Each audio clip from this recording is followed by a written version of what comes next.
बहुत समय पहले की बात है। एक वृद्ध दिन महिला बाघ की तलाश में जंगल में निकल पड़ी। बहुत खोजने के बाद उसे नदी के किनारे एक बाघ दिखा। बाघ उसे देखते ही डराया। महिला तो सहम गई और तेजी से वापस चली गई। अगले कुछ दिनों तक यही हुआ।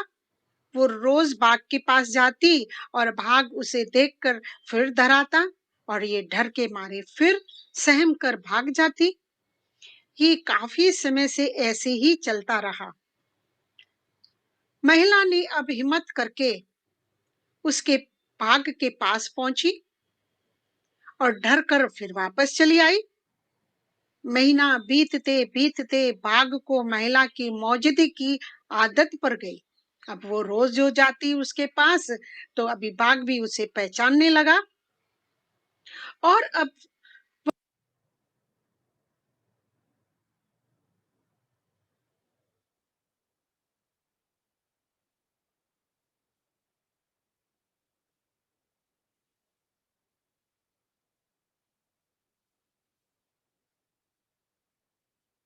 बहुत समय पहले की बात है। अब हिम्मत करके उसके बाघ के पास पहुंची और डर कर फिर वापस चली आई। महीना बीतते बीतते बाघ को महिला की मौजूदगी की आदत पड़ गई। अब वो रोज जो जाती उसके पास, तो अभी बाघ भी उसे पहचानने लगा। और अब वह उसे देखकर सामान्य ही रहता, अभी वो डराता नहीं था। अब तो महिला बाघ के लिए मांस भी लाने लगी और बाघ बड़े चाव से उसे खाता। अब इन दोनों की आपस में इतनी दोस्ती बढ़ने लगी और अब महिला बाघ को थपथपाने भी लगी। उसका आगे जाकर साहस किया उसके पास आने का। और देखते देखते एक दिन वो भी आ गया, जब उसने हिम्मत दिखाते हुए बाघ को पीठ से थमथमा के प्यार करते हुए एक मूछ का बाल भी निकाल लिया। फिर क्या था, वह बिना देरी किए सन्यासी के पास पहुंची और बोली, मैं बाल ले आई बाबा। बहुत अच्छे। और ऐसा कहते हुए सन्यासी ने बाल को जलती हुई आग में फेंक दिया।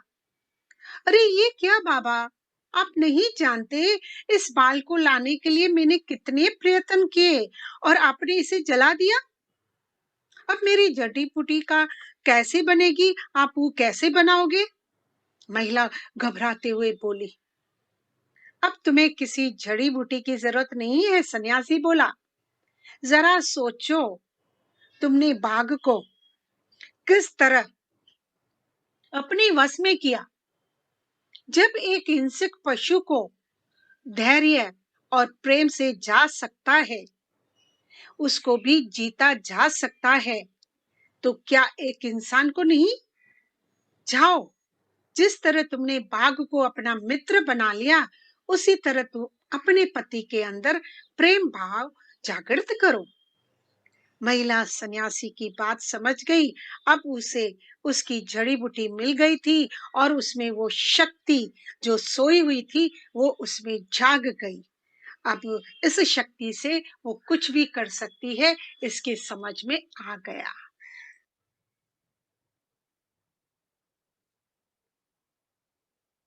तो आपने ये स्टोरी को अच्छी तरह समझा, क्योंकि ये स्टोरी में एक्चुअली ये था कि हम समझते हैं कि हम में तो कोई शक्ति है नहीं, मैं तो इतने डिफिकल्ट काम नहीं कर सकती हूँ।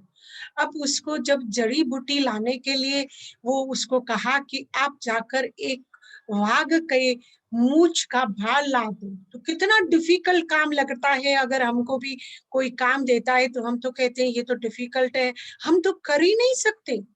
लेकिन उस औरत ने कितना आसानी से, अगर आपने ठान ली तो आप कुछ भी कर सकते हैं।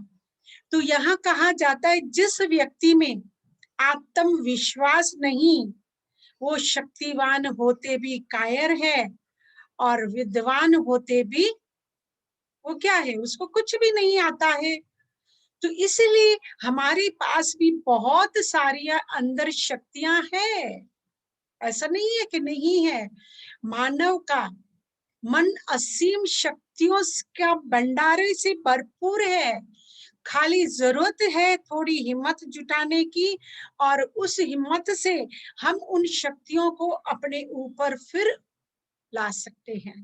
कहते हैं मन एक उपजाऊ खेत है, उसके लिए खेत को तैयार करना पड़ता है, ये ऑटोमेटिकली नहीं है, खेत है। पर आप देखोगे कहीं जमीनें ऐसी होती है जो बांझ भी होती हैं, जिसमें कुछ खेत में आप कितनी भी मेहनत करो नहीं होता है।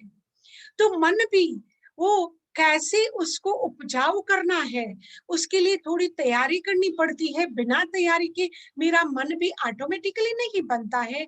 उसके लिए आपको धैर्य और इस गुणों और शक्तियों की जरूरत पड़ती है।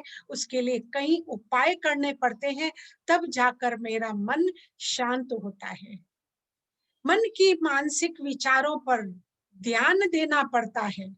अगर हम मानसिक, आप देखो फिजिकल तो हर कोई ध्यान देता है, लेकिन मानसिक विचारों पर ध्यान देना पड़ता है, उसे एकाग्र करना पड़ता है। अगर आपने एकाग्र भी नहीं किया तो भी मन में आपको ये शक्तियां नहीं मिल सकती। तो एकाग्र भी करने के लिए थोड़ा तो कुछ मुझे करना होगा कि नहीं। तो यहाँ हमने दिखाया है उन्नति का एक ही उपाय है, जो मानव अपने मन को एकाग्र कर ले तो शुरुआत, सूर्य की किरणें आप देखो कैसी होती हैं। सूर्य की किरणें चारों तरफ फैलती है, लेकिन कब वो हमको जलाती नहीं है, क्योंकि उसकी शक्ति बिखरी हुई है, चारों तरफ बिखरी हुई है। उसकी शक्ति में वो ऊर्जा है कि वो जला सकती है, लेकिन जब बिखरी हुई है तो सिर्फ हमें गर्म करती है, हमें जलाती नहीं है। वो ही किरणों को आप जब एकाग्र करो कन्वेंस लेंस के सामने और एक पेपर नीचे रखो तो वो पेपर भी जल जाता है। इसी प्रकार ये जो मानव की अपनी मन की भी शक्तियां हैं ना, उन शक्तियों को भी मुझे एकाग्र करना पड़ेगा। जब तक मैं उसको एकाग्र नहीं करूंगी तब तक उसमें वो शक्ति पैदा नहीं होती है, क्योंकि भटका हुआ मन इधर उधर भागता रहता है। फिर मेरे जीवन में वो शांति और सुख नहीं मिलता, क्योंकि उसमें वो शक्ति नहीं है। कोई सॉरी, कोई भी कार्य में करो उसमें सारी शक्तियां द्वारा ही करो, तभी हमारी जो प्रयोग है वो हम सिद्ध कर सकते हैं। देखो हम कोई टास्क लेते हैं और उसमें अगर थोड़ा करके हम छोड़ देते हैं, आप देखो थोड़ा करेंगे हम छोड़ देंगे, थोड़ा ये काम करेंगे छोड़ देंगे, वो थोड़ा काम करेंगे छोड़ देंगे, पूरा दिन हम छोड़ते रहते हैं, तो उसका प्रयोग नहीं करते हैं तो वो सिद्धि हमें नहीं मिलती है। तो सिद्धि पाने के लिए मुझे उस शक्ति को जागृत करना पड़ेगा।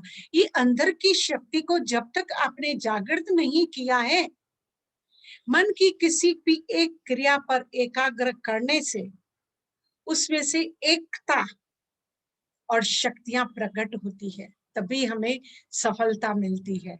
शक्ति को मुझे भी क्या करना पड़ेगा, जागृत करना पड़ेगा। इसलिए विवेकानंद जी ने भी कहा है, पहले अपने में अंतर्निहित आत्म शक्ति को जागृत करो, फिर देश के समस्त व्यक्तियों में जितना संभव हो उस शक्ति के प्रति विश्वास जगाओ। सिर्फ मुझे अपने आप को नहीं जगाना है, लेकिन हम सबका यही है कि हम दूसरों में भी ये जगाएं।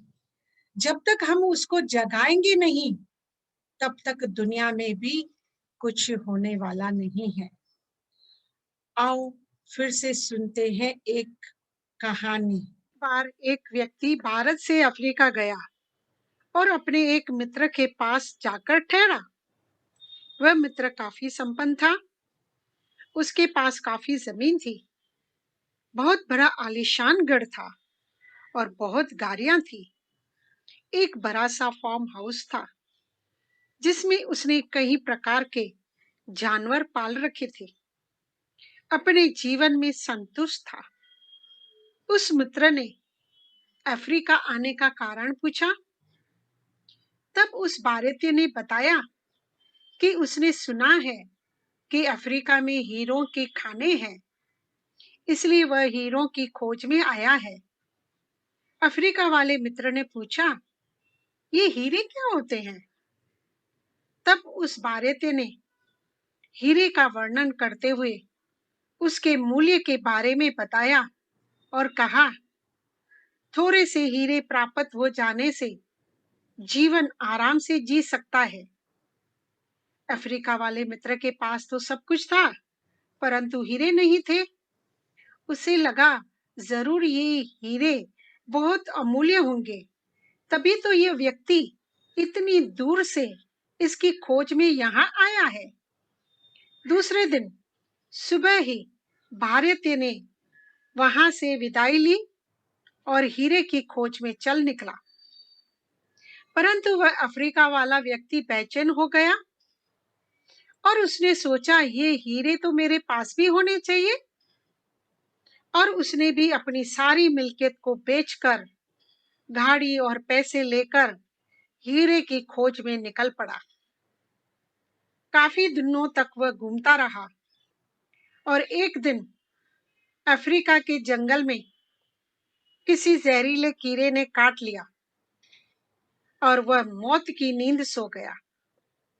काफी समय के बाद वह भारतीय फिर घूमते हुए उस मित्र के फार्म हाउस पर पहुंचा तो उसे पता चला कि उसका मित्र अपनी सारी मिल्कियत को बेचकर हीरे की खोज में गया और उसके जीवन का अंत हो गया। उसे ये समाचार सुनकर बहुत अफसोस हुआ। उस फार्म हाउस के मालिक ने भारतीय को अंदर बुलाकर भोजन करने के लिए कहा। भारतीय ने जब अंदर आकर ड्राइंग रूम में अपना स्थान लिया तो सामने ही एक बहुत सुंदर कांच के कटोरे में बहुत सारे कांच के टुकड़ों को सजे हुए देखा। नजदीक जाकर देखता है, बहुत सारे छोटे छोटे हीरे थे। उसने उस मालिक से पूछा, ये इतने सारे हीरे कहाँ से आए? मालिक ने कहा, अरे ये कांच के टुकड़े, ये तो पीछे बगीचे में बहुत सारे पड़े हैं, इन्हें बच्चे ले आए हैं और यहाँ सजा दिया है। वह भारतीय बहुत उत्सुक हो गया और कहा, मुझे वह स्थान दिखाइए। जब पीछे जाकर देखा और खुदाई करवाई तो वहीं एक हीरे की खान प्राप्त हुई। तब तक वह भारतीय सोचने लगा कि मेरे मित्र को हीरे का ज्ञान न होने कारण उसके बगीचे में इतनी बड़ी खान होते हुए भी सब बेचकर बाहर ढूंढने गया। ठीक इसी प्रकार सातों गुणों की खान तो हमारे भीतर है, लेकिन ज्ञान न होने के कारण हम भी उसे बाहर ढूंढते हैं। तो आपने देखा कि एक व्यक्ति जिसके पास इतनी हीरों की खान थी, वो भी बाहर भटक रहा था, कहाँ कहाँ ढूंढ रहा था। उसके ही फार्म हाउस में उसके हीरो की खान थी, लेकिन उसको मालूम नहीं था कि इस ये हीरे हैं। वो तो कांच का टुकड़ा ही समझकर क्या कर रहा था, बच्चे उसे खेल रहे थे। तो शक्तियां भी हमारे अंदर ही है। अंतर आत्मा को जगाने की जरूरत होए, वो कहीं बाहर ढूंढनी नहीं है। आप देखो, शक्तियां ऑटोमेटिकली आ जाएगी। हम उसे बाहर शरीर को शक्तिशाली बनाने में ही लगे हैं, लेकिन अंतर आत्मा में इतनी सारी शक्तियां हैं। अगर उसको आप जागृत करोगे तो आप देखोगे आपका मनोबल भी उतना ही स्ट्रांग हो जाएगा। क्योंकि हीरे भी तो कोयलों की खान से ही मिलते हैं। एक प्रभु की बस उसको एक पारखू की जरूरत है। एक मुझे समझ में आ गया कि ये मेडिटेशन करने से और इस नॉलेज को रोज सुन कर नहीं, धारणा भी करनी है। अपने जीवन में हम जितना धारण करेंगे तो ये सारी शक्तियां मुझ में भी जागृत हो जाएगी, और जिससे मैं खुद तो खुश रहूंगी, शक्तिशाली बनकर अनेक कार्य हम सफल कर सकते हैं। कहते हैं बुरे गिरे हुए को ऊपर उठाना, पिछड़े हुओं को आगे बढ़ाना और अशांत को शांत करना, बस यही ईश्वरीय निष्काम सेवा है। तो मुझे हर रोज कोई ना कोई निष्काम सेवा करेंगे तो मेरे पास तो अपूर्व खजाना हो जाएगा शक्तियों का और गुणों का। लेकिन हम दूसरों को जितना बांटेंगे उतना ही हमारे में वो बढ़ती जाएंगी। इसलिए कहा गया है, जितना तोड़ सको तोड़ लेना जिंदगी, हमें भी टूट कर जुड़ना बखूबी आता है। कभी सुना है लोहे को बिना तपे आकार पाते, हम भी तप कर नया आकार लेना बखूबी जानते हैं। तो लोहे को भी जब तक आग में नहीं जाता, सोने को भी जब तक आग में नहीं डालते तब तक वो सोना भी नहीं बन सकता। तो फिर हम जितनी तपस्या करेंगे, जितना अपना आत्मबल बढ़ाएंगे, तो हम आप देखोगे हम शक्तिशाली बन सकते हैं। कहते हैं मनोबल वो शक्ति है बिखरी हुई दुनिया को बना सकती हुई। अब तक तो हमारी दुनिया बिखरी हुई थी, अब हमें उन सबको समेट कर एक परिवार के साथ ही हम बने रहें। कहा जिंदगी की जंग बाहुबल से नहीं, लेकिन मनोबल से ही जीती जाती है। तो हम बाहुबलों के साथ भी अगर अंतर आत्मा की शक्तियों को जगाएंगे तो हमें और भी आनंद आएगा। इसलिए कहा गया है जीने की आश रखो, खुशियों का एहसास रखो, फतेह कर जाओगे जग को, बस स्वयं में आत्मविश्वास रखो। छोटा सा ही है बस, मुझे सिर्फ अपने मनोबल वो तो है ही अंदर। और आप जितनी बार कार्य करते रहेंगे और जितनी बार आप सफल होंगे तो आपको देखो बाहुबल तो आराम से आ ही जाएगा, लेकिन उसके साथ आत्मबल भी हमारे में हो जाएगा।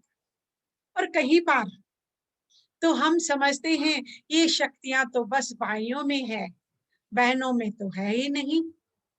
लेकिन आज की भारत की नारी के लिए ही उसको शिव शक्ति कहा गया है।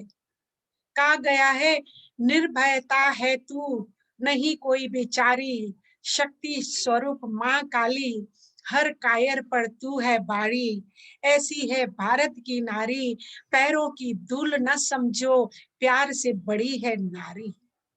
यमराज को झुकाने का बल है जिसमें, वो सत्यवती है नारी, फिरंगियों को कर दे तार तार, वो है लक्ष्मीबाई, जिसने बुरी नजर से देखा उसके मुंह की वो खाली, तो ये है भारत की नारी। तो हम अपने आप को इतना निर्बल न समझे। लोग तो नारी को बहुत निर्बल समझते हैं, लेकिन सबसे ज्यादा शक्तिशाली नारी ही है। और फिर कहा गया है जो न मिला मुझको वो मेरा नहीं है, गम उस पे मुझको करना नहीं है, नहीं राह पर मैं फिर से चलूंगा, मंजिल को अपने हासिल करूंगा। बस मंजिल को हासिल करने के लिए आप देखो सिर्फ हिम्मत की जरूरत होती है, शक्तियां तो ऑलरेडी हम पे है। आप देखो एक नन्ही चींटी जब दाना लेकर चलती है, चढ़ती है दीवारों पर 100 बार फिसलती है, मन मन का विश्वास रगों में साहस बढ़ता है, चढ़ कर गिरना गिर कर चढ़ना न अखड़ता है, आखिर उसकी मेहनत बेकार नहीं होती, कोशिश करने वालों की हार नहीं होती। आप देखो कि डाली पर भी एक बैठा परिंदा, पता है उसको डाली कमजोर है, सब डालियां कोई मजबूत नहीं होती है, फिर भी वो उस डाली पर है। क्यों? क्योंकि उसको डाली से ज्यादा अपने पंखों पर भरोसा होता है। तो हमें भी अपनी शक्तियों पर भरोसा होना चाहिए, जो भी कार्य हम करेंगे उसमें सफल जरूर रहेंगे। मंजिल पर पहुंचना है तो कभी राह के कांटों से मत घबराना, क्योंकि कांटे ही तो बढ़ाते हैं रफ्तार हमारे कदमों की। बस इसलिए कहा गया है मुस्कुराइए, क्योंकि ये आपके चेहरे पर प्यारी बड़ी लगती है। मुस्कुराने की कला से संपूर्ण जीवन चैन, इतना चैन पूर्वक गुजरता है कि क्या बात कहें उसको। उससे ही प्रसन्नता, शांति और सारी शक्तियां भी प्रकट होती है। उससे हमारी हेल्थ और मेंटल स्थिति भी ठीक रहती है। अब देखो, मुस्कुराने में तो कोई किसी का भी खर्चा नहीं होता, तो भी हम मुस्कुराते नहीं हैं। तो आज से हम ये मुस्कुराने का आर्ट सीखेंगे और फिर से चलते हैं हम मेडिटेशन की ओर, और हम अपनी सारी शक्तियां जो है उनको उजागर करेंगे। और उम्मीद है कि आप हर रोज थोड़ा थोड़ा मेडिटेशन जरूर करते होंगे। मैं आज जल्दी पूरा कर रही हूँ तो थोड़ा मैं आप लोगों से बात कर सकूं कि आपको मेडिटेशन में कोई तकलीफ तो नहीं होती है, या आप बरोबर कर पा रहे हो। मैं तो सिर्फ थोड़ी आइडिया आप लोगों को बताती हूँ। चलो चले।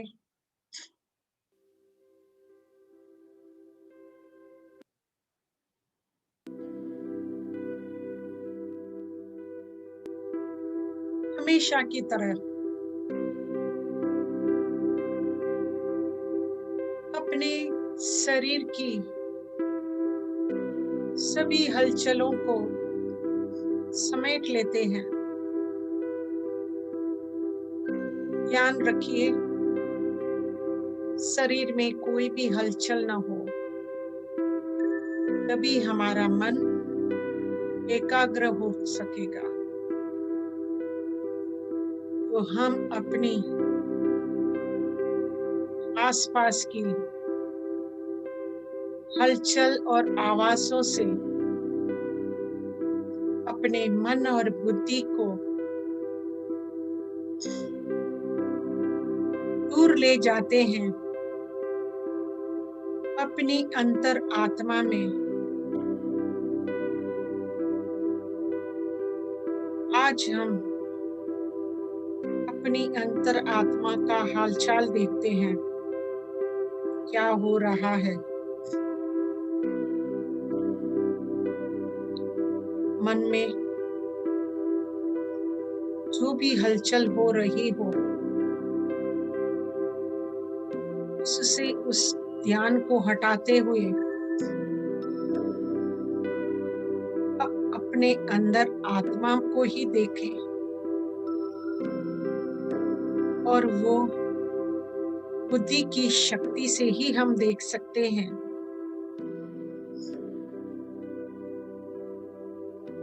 उस बुद्धि में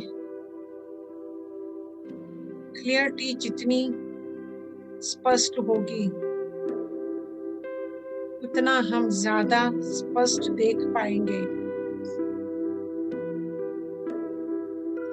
मेडिटेशन में हम जो बोलते हैं उनको हम विजुलाइज करते हैं। ये मन और बुद्धि की शक्ति है। आप चाहे उसे आंखें बंद करके देखें या अपनी आंखों को एकाग्र कर कर भी आप स्पष्ट देख सकते हो।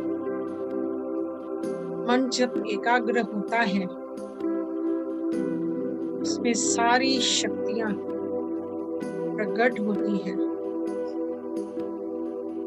अब धीरे धीरे मेरा मन एकाग्र हो गया।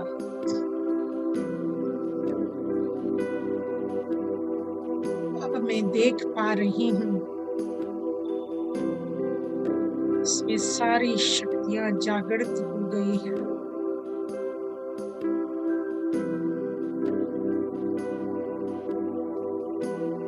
मैं एक शक्तिशाली आत्मा हूँ।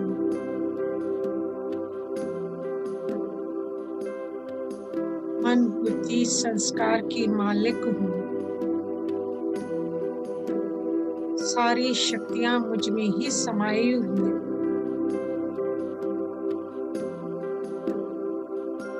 बस थोड़ा प्रयास करने की जरूरत है।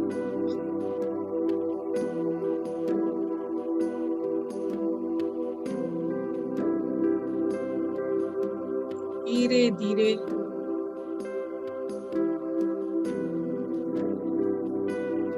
सारी शक्तियाँ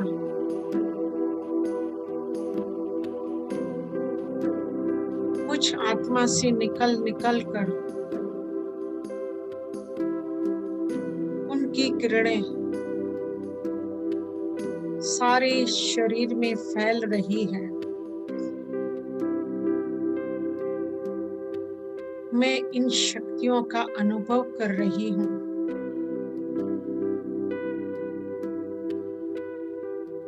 इन शरीर की शक्तियों को भी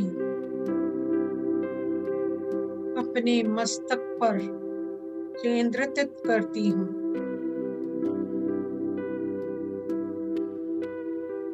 और ये सारी शक्तियों से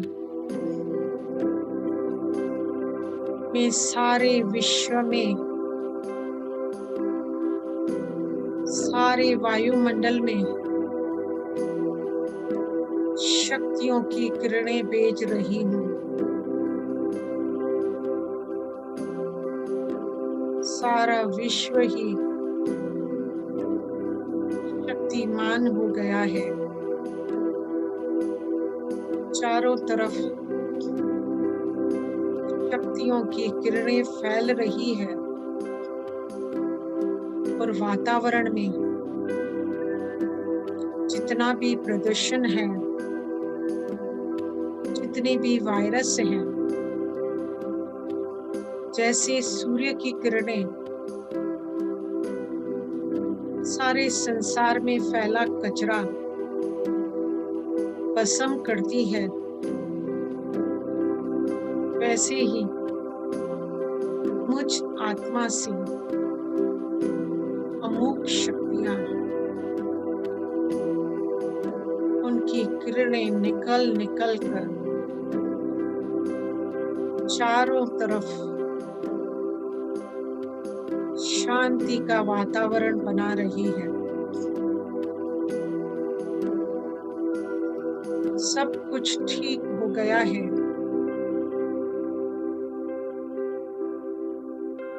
शक्ति की किरणों को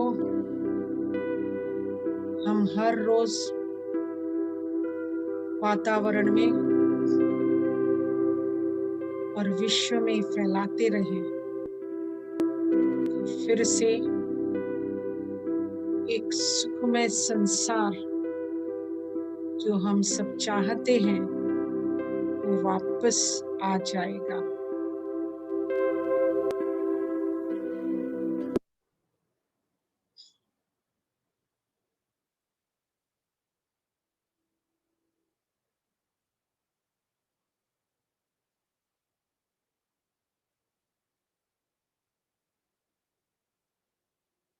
शांति। अब हम एक गीत सुनेंगे।